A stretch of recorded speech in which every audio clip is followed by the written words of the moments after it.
ko menunggu saat datangnya dirimu. Just makes the head itch. And I have no gloves. You will learn how to be a young lady. And you'll make many new friends. I don't need friends. I have my own company. An uneducated, underdressed, poorly mannered wildling. And I don't need to go to your ridiculous school.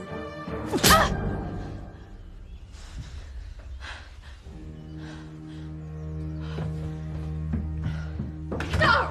Please don't do this to me. Let me remain happy. I am happy here. You are a young woman now, Enola. You need an education. Test me on anything you think I need to know in order to be sufficient for this world. If she taught you so well, you wouldn't be standing in your undergarments in front of me, would you? You have no hope of making a husband in your current state. I don't want a husband.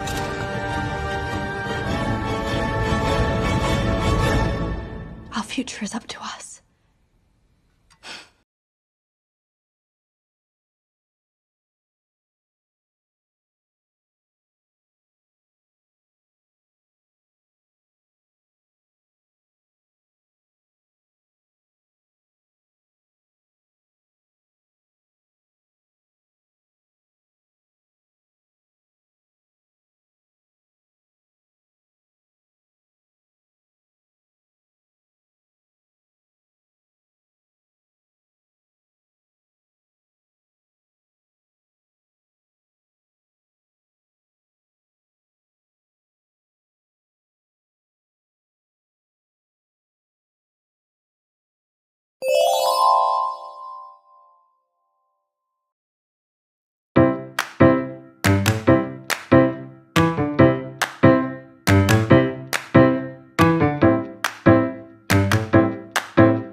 Epiko ng Biyag ni Lamang.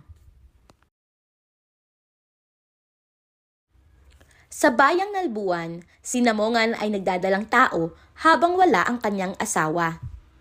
Siya ay nanganak, pinangalanang Lamang.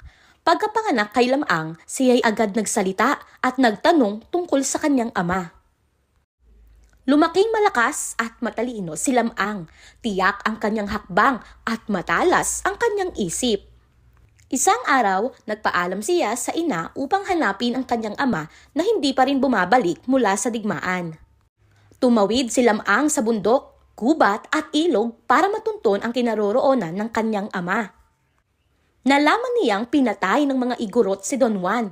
Matapang niyang hinarap at pinuksa ang mga igorot upang ipaghiganti ang kanyang ama. Matapos ang pakikipaglaban, siya ay masayang sinalubong ng kanyang ina. Samantala, napanaginipan ni Lamang ang isang dalaga sa kalanutian. Doon nagsimula ang kanyang pag-ibig.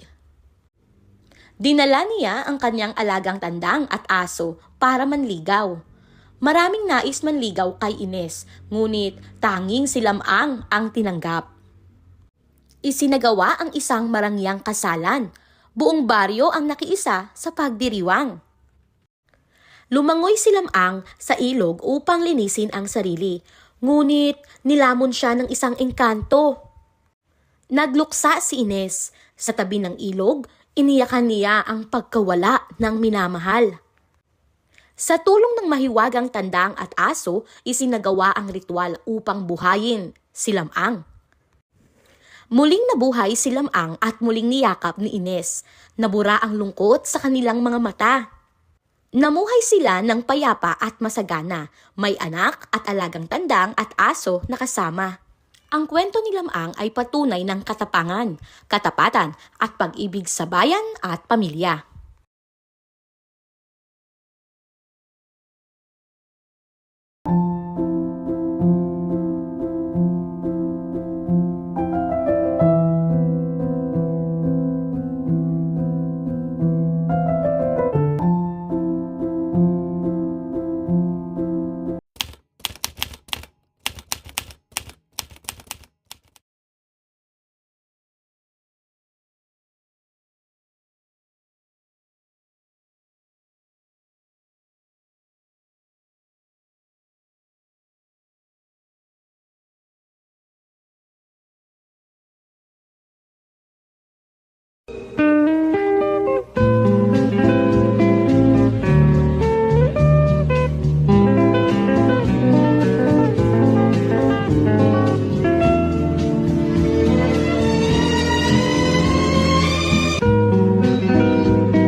Sa sports, marami siyang matututunang aral na madadala niya sa labas ng court.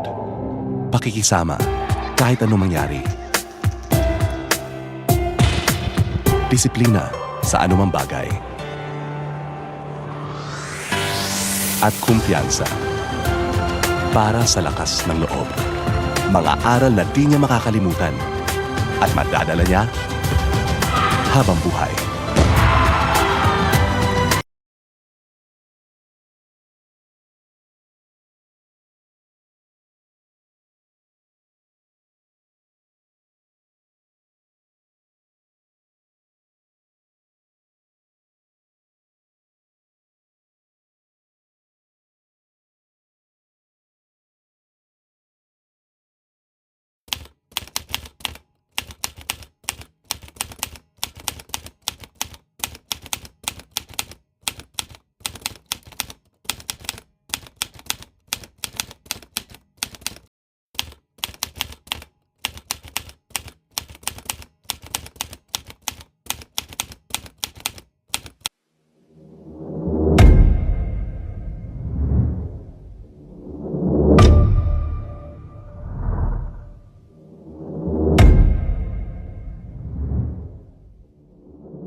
Sa panahon kung saan kaliwat kanan ng kalupitan na nakataas sa mga Pilipino, ilang buhay pa ba ang kailangang masayang hanggang kailan? Ibingit Ginoo, nais kong ipakilala si Juan Crisostomo Ibarra.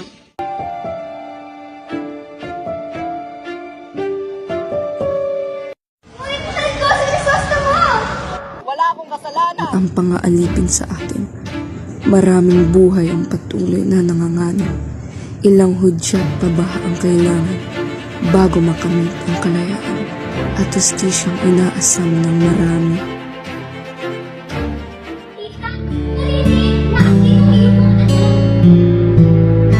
Bakit? Akala ko naman dito si Crispin magpasil. Ang sabi ko, magsayaw pa! Ilya! Crispin! Basilio! Crispin! Ang wala ko! Yung kaya! Basilio!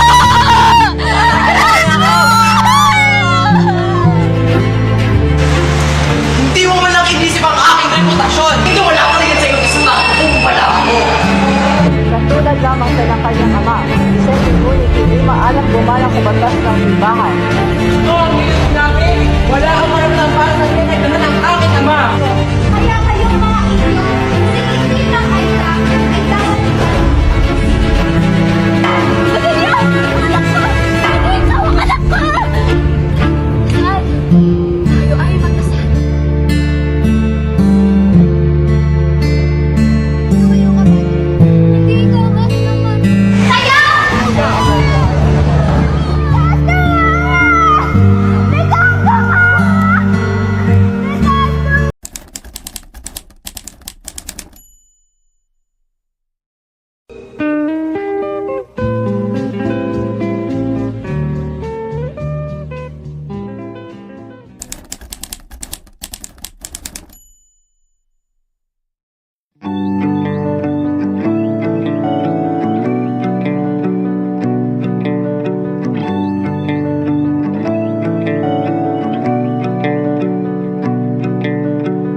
Sekian lama ku menunggu saat datangnya dirimu. Oh, ba't Biyernes Santo yung mga mukha ninyo? Hindi pa ba kayo sanay? Sanayin niyo naman sarili niyo sa mga pangakong napapako.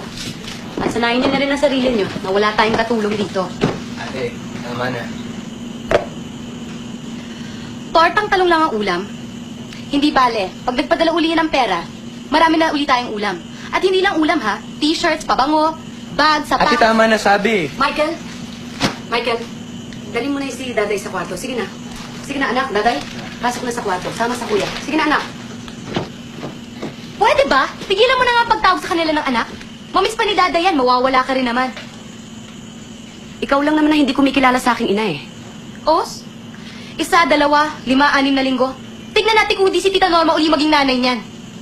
Ano ba talaga gusto mo, Carla, ha? Hindi ba ito ang gusto mo? Pinagtutulakan mo akong umalis? Oo, at sana huwag ka nang bumalik. Bastos ka talaga, no? Nay! Ano?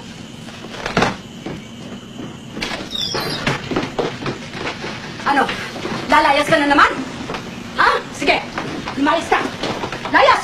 Talaga lalayas ako, oo! Tuluyan mo sirain ang buhay mo! Sige, layas! Magpakabuhan ka sa bisyo mo! Magpakasawa ka sa mga gagawin ko talaga yan! Lumayas ka! Magpabuntis ka! Nay, tama na. Tignan ko lang kung respetuhin ka ng anak mo. Kapag asin na lang ang inuulam nyo at nagpapakaputa ka na para may isaksa ka lang sa sikmura niya.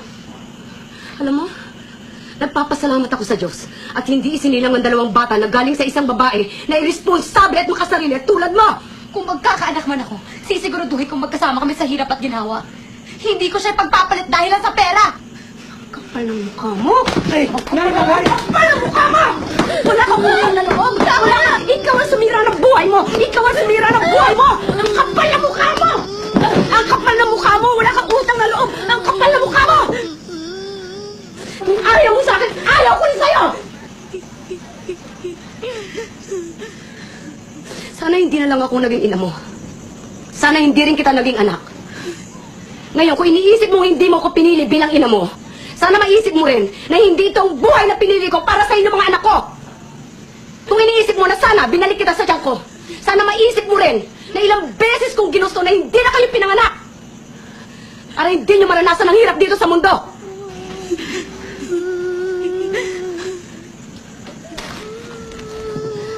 Pero nandito na ako. Andiyan kayo. Kahit nandito na ako sa malupalop ng mundo, dito dala-dala ko. Ang obligasyon ko sa inyo na bigyan kayo ng magandang buhay dahil magulang niyo ako. Hindi mo ako naiintindihan. Hindi ko hiningi lahat na binigay niyo sa amin. Kayo, may gusto na hindi ako. Dahil mahal ko kayo. Mahal ko kayo.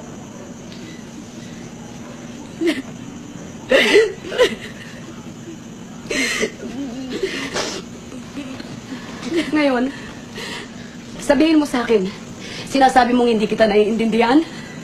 Bakit, Carla? Ako ba inintindi mo kahit minsan? Hindi. Sarili mo lang iniintindi mo. Sana kahit minsan, binigyan mo na halaga lahat ng paghihirap ko sa inyo, lahat ng sakripisyo ko sa inyo.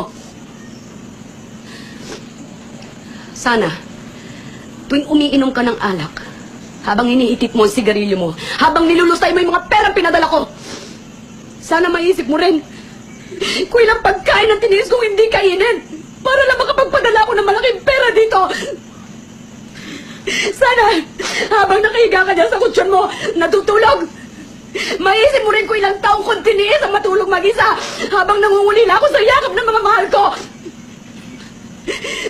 Sana maisip mo kahit konti kung gaano kasakit sa akin na mag-alaga ng mga batang hindi ko kaano-ano. Samantalang kayo mga anak ko, hindi ko man lang kayo maalagaan. Alam mo ba kung gaano kasakit yun sa isang ina? Alam mo ba kung gaano kasakit yun? Kung hindi mo ako kayang ituring bilang isang ina, respetuhin mo na lang ako bilang isang tao. Yun lang, Carla. Yun man lang.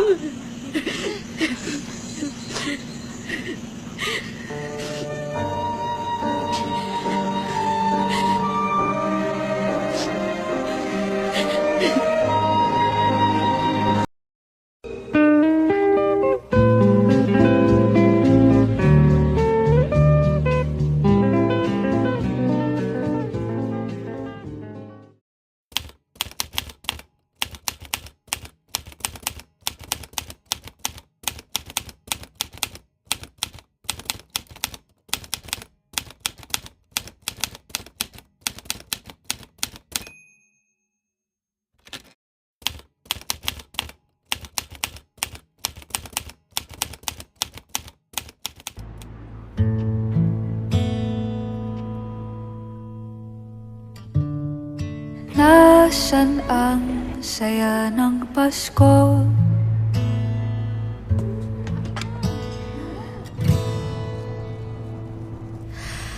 Sa mga ngiting pumapawi ng pagod, sa mga sandaling nagsasabi na di ka nag-iisa.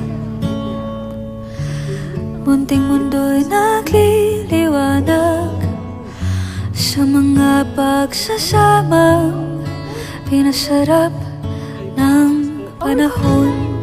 5, 4, 3, 2, 1. Amen. Tunay ang ligaya basta tayo'y magkasama.